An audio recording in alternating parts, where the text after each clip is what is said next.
રામ મંદિરમાં દાનચોરીની તપાસ માટે યુપી સરકાર દ્વારા રચાયેલી એસઆઈટીએ પોતાનો અંતિમ રિપોર્ટ સુપરત કર્યો છે. સૂત્રોના જણાવ્યા અનુસાર રિપોર્ટમાં ટ્રસ્ટના પૂર્વ મહાસચિવ ચંપતરાય અને સભ્ય ડોક્ટર અનિલ મિશ્રાનું નામ નથી.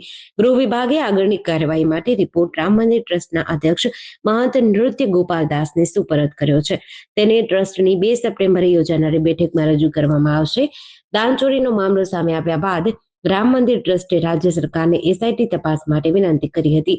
13 જૂને સરકારે એસઆઈટીની રચના કરી હતી. લખનૌના મંડલાયુક્ત વિજય વિશ્વાસ પંતની અધ્યક્ષતામાં રચાયેલી આ 3 સભ્યોની એસઆઈટીમાં આઈજી રેન્જ કિરણ એસ તેમજ વિશેષ સચિવ નીલ રતન કુમારને સભ્ય બનાવવામાં આવ્યા હતા. એસઆઈટીએ 23 જૂને પોતાનો પ્રાથમિક રિપોર્ટ સરકારને સુપરત કર્યો હતો. ભાજપના રાષ્ટ્રીય અધ્યક્ષ નીતિન નવીને મંગળવારે યુપી, પંજાબ અને ગુજરાત માટે નવા રાજ્ય પ્રભારી અને સહપ્રભારીની નિમણૂક કરી. ઉત્તર પ્રદેશમાં વિનોદ તાવડેને પ્રભારી અને જગદીશ ઈશ્વરભાઈ પટેલને સહપ્રભારી બનાવવામાં આવ્યા છે. પંજાબની જવાબદારી સતીશ પુનિયાને સોંપવામાં આવી છે, જ્યારે ગુજરાતનો હવાલો તરુણ ચુગને સોંપવામાં આવ્યો છે. ભાજપ અધ્યક્ષે ગઈકાલે જ પોતાની નવી ટીમની જાહેરાત કરી હતી. તેમાં 65 પદાધિકારીઓની જાહેરાત કરી હતી. ભાજપની નવી ટીમમાં માત્ર 18% મહિલાઓ, 65 સભ્યોમાં 51 નવા ચહેરા. વસુંધરા સૌથી વૃદ્ધ, યુવા મોરચાના અધ્યક્ષ કરતા 38 વર્ષ મોટા. ભાજપના રાષ્ટ્રીય અધ્યક્ષ નીતિન નબીને સોમવારે પોતાની નવી ટીમની જાહેરાત કરી છે. તેમાં 65 સભ્યો છે, તેમાંથી 12 એટલે કે 18% મહિલા સભ્યો છે. 14 સભ્યોને ફરી જવાબદારી સોંપવામાં આવી છે, જ્યારે 51 નવા સભ્યો છે. 73 વર્ષના વસુંધરા રાજે સૌથી સિનિયર છે. સુરતમાં એક જ પરિવારના 5 સભ્યોને ફૂડ પોઈઝનિંગની ગંભીર અસર થઈ છે, જેમાં એક 5 વર્ષની માસૂમ દીકરીનું મોત થયું છે. વરાછા સ્થિત રણુજા ધામ સોસાયટીમાં રહેતા અશોકભાઈ કળસરિયાના પરિવારે શીતલ રેસ્ટોરન્ટમાંથી મંગાવેલું કાજુ અને પનીરનું પંજાબી શાક ખાધા બાદ એકાએક તમામની તબિયત લથડી હતી. હોસ્પિટલમાં સારવાર દરમિયાન 5 વર્ષની માસૂમ દીકરી આર્યાનું મોત થયું છે, જ્યારે માતા પિતા અને 2 પુત્રી સદવિચાર હોસ્પિટલમાં સારવાર હેઠળ છે અને તેમની સ્થિતિ ગંભીર છે. સુરત પાલિકાના આરોગ્ય વિભાગના ફૂડ સેફ્ટી ઓફિસર સેજલ વ્યાસે કહ્યું કે અમને ફૂડ પોઈઝનિંગની જાણ થતાં તુરંત જ ટીમ રેસ્ટોરન્ટે પહોંચી હતી. અમને ખબર પડી કે બાળકીનું મોત થયું છે. હાલમાં સેમ્પલ લેવાની અને રેસ્ટોરન્ટ બંધ કરવાની કામગીરી કરાઈ રહી છે. અમદાવાદના સોલા વિસ્તારમાં રહેતા એક પરિવારે દીકરીની બીમારી દૂર કરવા ભુવાનો સંપર્ક કરતા ભુવાઈએ વિધિના નામે દુષ્કર્મ આચર્યાનો કિસ્સો સામે આવ્યો છે. 1 વર્ષ પહેલા સગીરા બીમાર પડતા પરિવારે ભુવાનો સંપર્ક કર્યો હતો. ભુવાએ ભૂતનો વળગાડ હોવાનું કહીને દૂર કરવા માટે વિધિ કરવાનું કહ્યું હતું. ભુવો સગીરાના ઘર પર જ વિધિ માટે આવ્યો અને માતા પિતાને રૂમની બહાર મોકલી સગીરા પર રૂમમાં દુષ્કર્મ આચર્યું. ત્યારબાદ પણ ભુવાએ 2 થી 3 વાર પોતાને ઘરે વિધિના નામે સગીરાને બોલાવી દુષ્કર્મ આચર્યું. ભોગ બનનાર પીડિતાના પરિવારની આર્થિક સ્થિતિ સારી ન હોય, ભુવો તે પણ સારી કરી દેવાના દાવા કરતો. અંધશ્રદ્ધામાં ડૂબેલા પરિવારને છેતરાયાનો અહેસાસ થતાં પોલીસ ફરિયાદ નોંધાવી હતી. પોલીસે આરોપી ભુવાની ધરપકડ કરી તપાસ શરૂ કરી છે. ગીર સોમનાથ જિલ્લામાં રહેણાંક વિસ્તારોમાં બિનઅધિકૃત ઔદ્યોગિક એકમો અને જોખમી કેમિકલના સંગ્રહ સામે પોલીસ તંત્ર દ્વારા કાર્યવાહી કરાઈ છે. પ્રભાસ પાટણ પોલીસ સ્ટેશન વિસ્તારમાં એસઓજીની ટીમે સોમનાથ વેરાવળ બાયપાસ નજીકના એક ગોડાઉનમાંથી પરવાનગી વગર રાખવામાં આવેલ આશરે ₹1,85,000ની કિંમતનો એસિડનો જથ્થો જપ્ત કર્યો છે.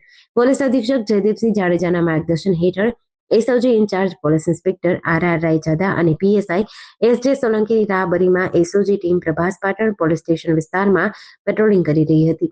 બાતમીના આધારે મામલતદાર વેરાવળ ગ્રામ્ય, મહેસૂલ તલાટી, જીપીસીબી, જીએસટી અને વીજ વિભાગના અધિકારીઓની ટીમને સાથે રાખીને સંયુક્ત તપાસ હાથ ધરવામાં આવી હતી.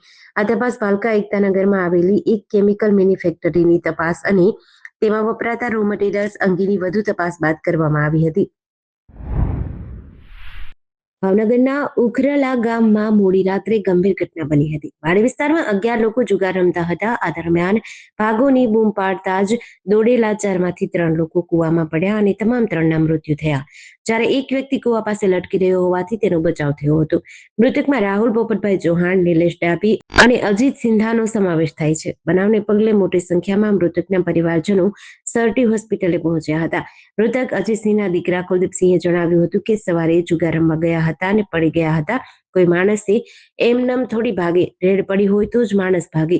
વરતેજ પોલીસ સ્ટેશનના પીએસઆઈએ જણાવ્યું કે ઘોઘા તાલુકાના ઉખરલા ગામે રાત્રે વાડીમાં અમુક માણસો ભેગા થયા હતા. સવારે ફોનથી માહિતી મળી હતી કે એક વાડીમાં લાશ પડી છે. તાત્કાલિક પોલીસની ટીમ પહોંચી હતી. સુરેન્દ્રનગરના ચોટીલા પંથકમાં ખાણ માફિયાઓની કેળ ભાંગી નાખનારા ડેપ્યુટી કલેક્ટર એસ.ટી. મકવાણાની મહીસાગરમાં બદલી થતા આસપાસના 15 ગામના સરપંચો અને સ્થાનિકો તેઓની બદલીને રોકવા મેદાનમાં ઉતર્યા છે. ગ્રામજનોએ કલેક્ટરને આવેદન પાઠવ્યું છે. એસ.ટી. મકવાણાને ચોટીલા પ્રાંત અધિકારી તરીકે યથાવત રાખવાની માંગ કરી છે. સ્થાનિકોએ કહ્યું કે તેઓનો કાર્યકાળ પૂરો કરવા દો. ચોટીલા, થાન અને મૂળ વિસ્તારમાં છેલ્લા 2 વર્ષથી ફરજ બજાવતા એસ.ટી. મકવાણાએ પોતાના કાર્યકાળ દરમિયાન ગેરકાયદેસર ખનન અને અનેક દબાણો દૂર કરીને સરકારી જમીનો મુક્ત કરાવી છે. આ ઉપરાંત તેમણે શિક્ષણ, આરોગ્ય, મધ્યાહન ભોજન અને રેશનિંગમાં ચાલતી ગેરરીતિઓ પણ અટકાવી છે. ગુનેગારો પાસેથી ગરીબોની જમીન છોડાવવા અને ઘરવિહોણા પરિવારોને જમીન ફાળવવા જેવા કાર્યોથી સ્થાનિકોને મોટી રાહત મળી હતી. ફિલિપાઇન્સના ઝામ્બોઆંગા શહેરમાં મંગળવારે એક સ્કૂલમાં ફાયરિંગ થયું છે. એક વિદ્યાર્થીએ પોતાની સ્કૂલના બીજા વિદ્યાર્થીને ગોળી મારી હતી. ત્યારબાદ તેને પોતાને પણ આત્મહત્યા કરી લીધી હતી. ફાયરિંગમાં 2 સુરક્ષા ગાર્ડના પણ મોત થયા છે, જ્યારે 9 લોકો ઘાયલ થયા છે. આ ઘટના એટેન્યો ડી ઝામ્બોઆંગા યુનિવર્સિટીના સ્કૂલ કેમ્પસમાં બની હતી. પોલીસે જણાવ્યું કે આરોપી વિદ્યાર્થીએ હુમલાનો અમુક ભાગ ફેસબુક પર લાઈવ પણ બતાવ્યો હતો. ઘટના બાદ સ્કૂલમાં અફરાતફરી મચી હતી. વિદ્યાર્થીઓને સુરક્ષિત સ્થળોએ ખસેડાયા હતા. પોલીસના જણાવ્યા મુજબ આરોપી ધોરણ 9નો વિદ્યાર્થી મોહમ્મદ મેલ જલાની હતો. તે 2 પિસ્તોલ લઈને સ્કૂલે પહોંચ્યો હતો. તપાસમાં જાણવા મળ્યું છે કે તેણે પહેલા એક શિક્ષક પર ગોળી ચલાવી હતી, પરંતુ ગોળી તેમને વાગી ન હતી.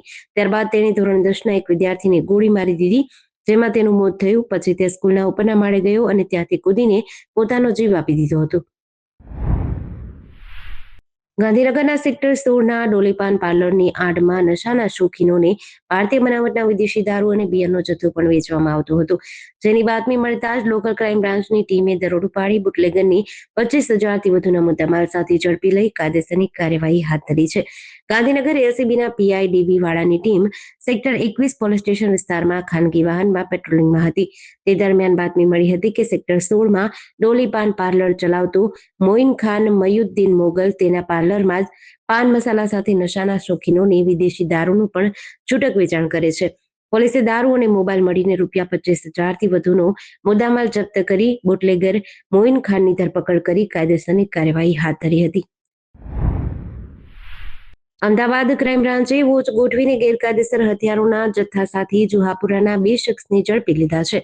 પોલીસે આરોપીઓ પાસેથી એક દેશી તમંચો, 5 જીવતા કારતૂસ અને 5 તલવારો જપ્ત કરી આગળની કાર્યવાહી હાથ ધરી છે.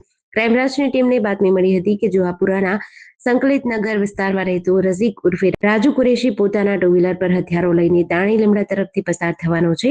બાતમીના આધારે પોલીસે વોચ ગોઠવી તેને અટકાવી તલાશી લેતા તેની પાસેથી દેશી તમંચો, 5 જીવતા કારતૂસ અને 5 તલવારો મળી હતી. પોલીસ પૂછપરછ દરમિયાન રઝીકે ખુલાસો કર્યો કે આ હથિયારો તેણે જુહાપુરા ફતેવાડી વિસ્તારમાં રહેતા મહંમદ અયુબ ઉર્ફે મુલ્લા શેખ પાસેથી મેળવ્યા હતા. જેથી પોલીસે તાત્કાલિક કાર્યવાહી કરી મહંમદ અયુબ શેખની પણ ધરપકડ કરી હતી.